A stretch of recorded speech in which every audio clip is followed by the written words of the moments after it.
Yeah, I grew up. I went to St. Mary's Girls in Nakuru. I finished class 8. I went to Langa High School.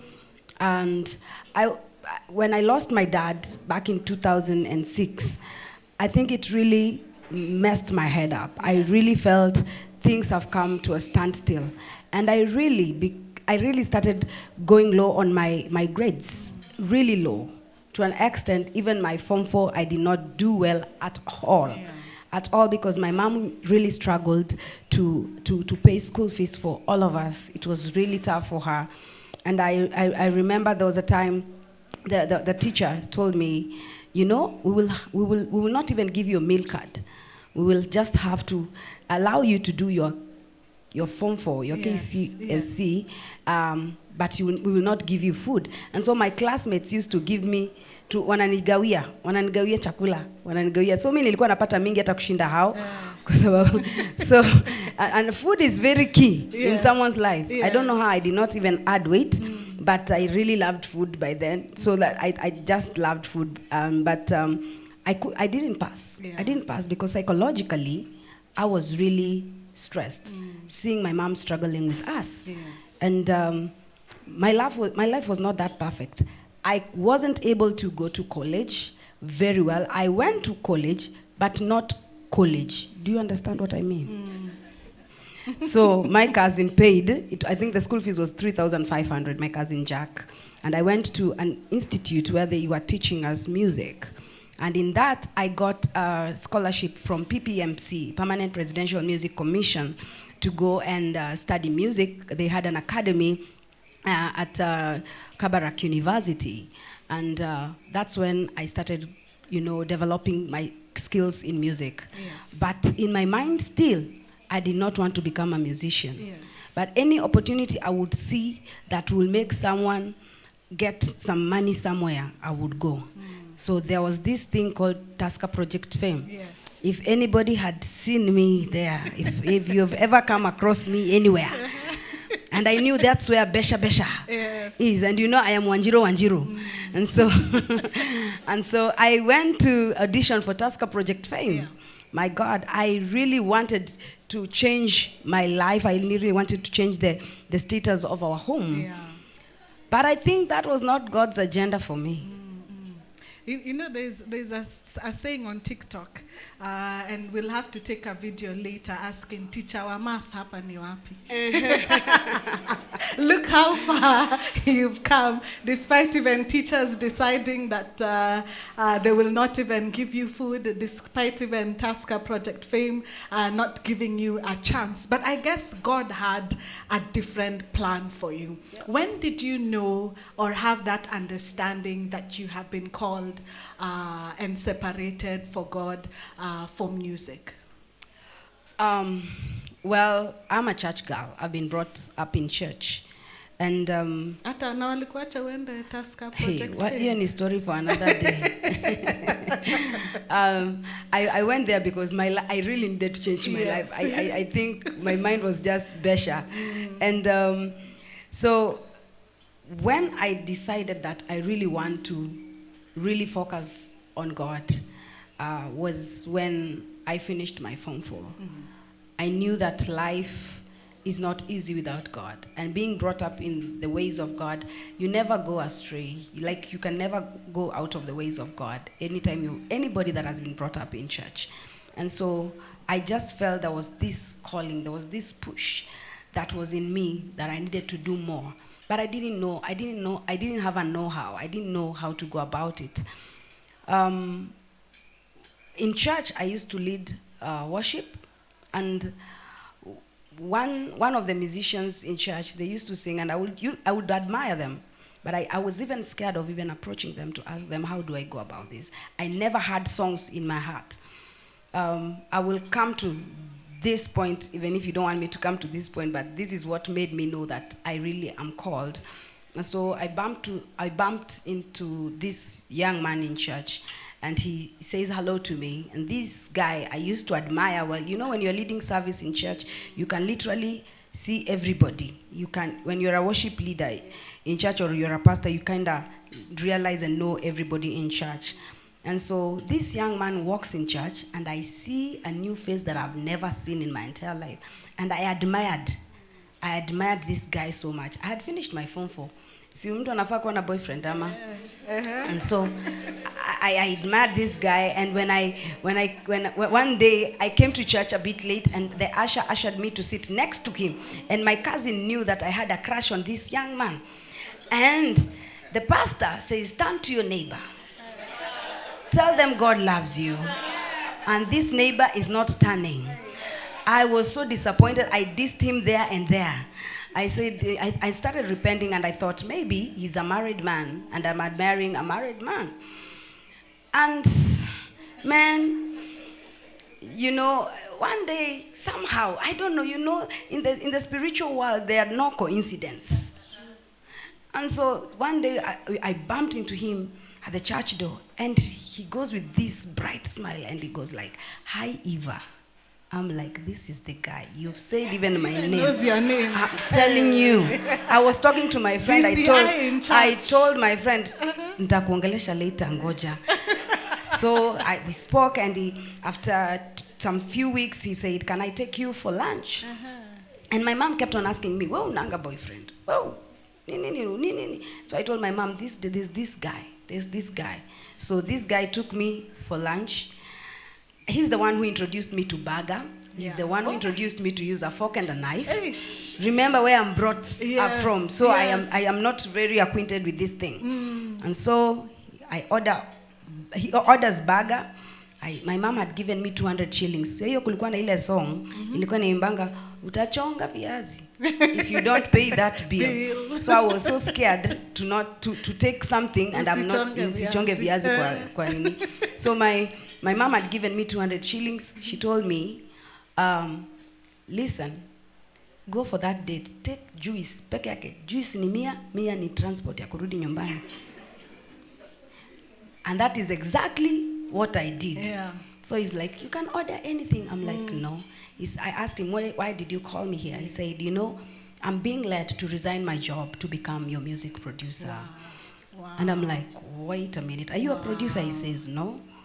And then he says, I will call some few producers in Nairobi to see if they are able to just record you. And then he calls a producer, and the producer goes like, I need 75,000. Back in 2010, 75,000. By then his salary was 10,000 Kenya shillings. He's thinking, how can I 75? We cannot. It will take us years to raise that kind of money. Yeah. So this guy goes on YouTube, studies how to do production, and then he says, can you allow me? We open a studio together. Yes. And so his name and my name, we joined together, Bwene Production. And then he says, we can do a song. Yes. So I did a song called Waweza, and I'm thinking, why am I doing a song? I told him, you know, my dream is to work in a bank, number one. Number two, because now M-Pesa had just started. Yeah. They had launched M-Pesa. My mind was, I want to work in an M-Pesa. Yes. I told him that is where, in fact, I would stand and look at M-Pesa shops, and I'm admiring them. I want to work there. I know Paris is here today. She works at Safaricom. I used to admire M-Pesa so much. And he's looking at me, and he says, do you know you are a walking gold? Wow. You just need someone to polish you so that you understand your value. And I'm like, well, I want to work in a bank. Wow. Because I believed in him, but not that much, because I felt this money is not enough for all of us, you know. Yeah. And so we did a song, Waweza. And Waweza, we did actually Mazingira. Mazingira Bora, Afya Bora. And it was chosen as one of the theme songs for Restore Mau Forest. Yes. And so the song became a hit. Yes. I started going for these initiatives for planting trees in Nakuru. And then the Lord said, okay, there's more. Yes. You can stretch yourself a bit. Yes. And then I did Waweza. When I did Waweza became a hit, and it became so big than Evelyn Wanjiru. Yes. I had to keep on introducing myself with my song. My name is Evelyn Wanjiru. Do you know that song that goes, Waweza, Waweza? Oh, you're the one. Yes, I'm the one. Wow. And then we did Mungu mkuu, Kenyans call it zaidi ya yote. It became so big. I remember Jugush, by then, with Joyce, and I think Ambu as well, used to work on Rauka. They took the song and they gave it airplay. And that was the beginning of my breakthrough. So Nakuru was too small. I needed to go out. I kept on getting a lot of invitations in Nairobi. And now, had you started now believing in that producer? I started believing in the producer. I suspect he's in this room. Is he in this room? This producer is in this room, I'm telling you. He's in this room. Yeah. Can we please ask him to stand up? Can we ask this producer a round of applause? A round of applause. So now the gold was being worked on. Yes. Yes. And it was shining. Yeah. Yes. And Nakuru became too small. Nakuru became too small. Kenya became too small. Yes. Africa started calling. Yes. America started calling. Amen. And that was the beginning of the beginning for me. God started showing me that you cannot limit me with your view only. You have to see beyond what He's seeing, you know, and that has been my journey. Yes. Yeah. And now when it comes to even the foundation and that journey that you've taken us through is just so powerful. And it's a beautiful story because it's something that a lot of us can relate to. Take us now to the foundation. You have the songs. You're bigger than even what you thought you were. Nations are calling for you. A lot of people would think maybe it's now time to spend more time in the studio, make more money, but you've decided to start a foundation. Why? Well, this foundation is birthed out of a very sensitive place in my life. And most of you are my friends. I literally called some of you. Some of you I sent you e-cards and you acknowledged this invitation. And some of you have heard my story, and maybe if you've not, for 10 years now, when I married my then producer, he became my husband. And we stayed in marriage. I think for us, the first 3 years was Mary. So the fourth and fifth year, we thought, why can't we try? We tried, but we were not that serious because we still had this baby called Buenif Production. We were focusing on Buenif Production, which is our production house. On the 6th year is when now my husband said, can't you see that your hormones have changed? Like, can't you see that your menses have changed? It's not the way it used to be. I kept on ignoring. I'm thinking, it's because I kept on telling me, I think because of traveling. You know that in your mind you're telling yourself, I'm traveling a lot. Maybe it's the change of weather, the diet and all that. But that was not it. The 7th year, baby is not coming. And now, my husband, he feels his age is going. And me, I'm thinking, me bado feel hapa tu, you know? And time is not waiting on us. And so, and you know him coming from where he's coming from, to some point now I started seeing things in a different way. The 7th year it became so serious because we got married the same year with Kambua, the same day, the same month. And for those who don't know, it is that producer, right? That you finally married. Yes. Yes. When she got married, and on the 7th year in her marriage, she got her child because we kept on praying together and encouraging each other. Every year we would encourage each other that the Lord would do something. And so when she got a child, people started writing on social media, the God of Kambua will start doing it for the God for Evelyn Wanjiru. And they started mentioning some musician also on social media. And I was like, God, please remember me. Please remember me. And I was so happy for her. And she was a beacon of hope. She was like a center of hope for so many women in Kenya. And the 8th year, I waited. Now it became so serious because I started visiting doctors. And I was told now, your menses and your hormones are very bad. They're not in a good shape. That's why we have to keep you on meds and to regulate them. But the kind of medication I was put in was, I don't know the kind of situations women go through. I was put in some drugs that I cannot even say here. And it was not an easy journey for my husband and I. But one of the best part is that Agunda used to hold my hand. Agunda is my husband's name. He used to hold my hand. He used to walk with me. In every hospital I will visit, he will be there. He will go in. At Dr. Nyamai, he will be there. He wants to see he wants to be part and parcel of every step that is taking place in my life. And so the 8th year, the doctor kept on saying, just keep on trying, keep on trying. The 9th year, keep on trying, keep on trying. And so the 10th year, that's when God came. God came for us. And why am I doing this? I'm doing this because I want to be a point of contact, a point of hope for a woman that is trusting on God, number one. Number two, I want to encourage a woman that has lost a child and they feel this is the end of it. You know, you go to the hospital and you come out without a child. They go through a lot of trauma, a lot of stress. And I want to encourage a woman that has given birth and they don't know how to go about it. Last month, I was in Lodwar. I went to Lodwar because I felt in my spirit being led to go to Lodwar to be a blessing to these women in the Lodwar Referral Hospital.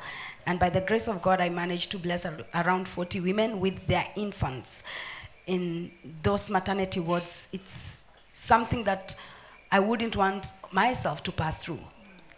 So many of the things that they need, very essential and basic. We might think just having a leso when giving birth is normal. For them, it's not normal. It's a blessing even to have a leso. It's a blessing to have just one diaper. It's a blessing to have a maternity pad. It's a blessing. For us, some of us, maybe we've given birth I gave birth at Komarok Modern. Some probably at Mbisha or even outside the country. But when you go to these rural areas and you see how women are going through some stuff, it breaks your heart. And you want to make a step and change the narrative. Yeah. And so just listening to your story then, it explains very well under your foundation why you have Praise Atmosphere Academy, maternity, mental and material support, Mazingira Bora Afya Bora, and lifting voices. You've learned how to partner with God to ensure that what the enemy has taken up for evil, you know how to turn it with God to become a blessing, and not only a blessing to yourself, but even for the nations. And we want to find out then, how can we partner with you? How can we work with the foundation, either in terms of giving, even as you went to Lodwar, I saw the photos and I was like, why didn't I come with you to Lodwar? Tell us how we can participate in this foundation. Well, there's so many ways you can be a blessing and participate and be a long-term partner. In the room today, we have so many people that stood with me in this particular season. I know Binti Pad, she has a beautiful story. Would you just stand? Just stand. This woman is a phenomenal woman. She's a hair hostess, and she lost her parents at a very tender age, raised in the informal settlement, and God gave her a burden of having a company for sanitary towels. And so she was one of my partners for this season. When I went to Lodwar, she gave tremendously. She gave sanitary towels for me to be able to bless the women. And also, I have amazing people in the room that have partnered with me. Dr. Nyamu, who has walked the journey. Last year, we went to be a blessing at Komarok Modern. He will be our guest today. He's a guest speaker today, together with Dr. and Reverend Harriet Nyamu as well. And you can partner with us in so many ways, by probably giving, or if you have a company that is supplying these essentials that women need and the children, it will take us a long way. Yeah. And you know, people have been saying that we are in the last days, and I've noticed that in the last days, people are doing ministry in a completely different way. We are not just having churches sitting in the four walls. People are not even just waiting in the church for sadaka, sadaka, sadaka. People are actually going out and doing what the first church did. Is it the same thing that you see your ministry doing, not just singing and coming out with new songs, but just going beyond what people would expect from a musician or a worshiper? Well, basically, this is ministry. This is something that my heart is for. My heart is totally sold out for this because it's my story. It's my story. It's not coming from someone that just woke up and decided, I want to start off a foundation. Yes. It's coming from a place where I would stand and tell, hey, I've been in this journey. I know what it means. And so it's ministry. It's something that is in my heart. And I was literally, I had it from God that this is the path to take. This is the why. The why you went through all that, and this is the why I'm doing it. Yeah. I love that. This is the why. The reason why you went through all that pain was God was preparing you for such a time as this. A round of applause for Minister Wanjiru.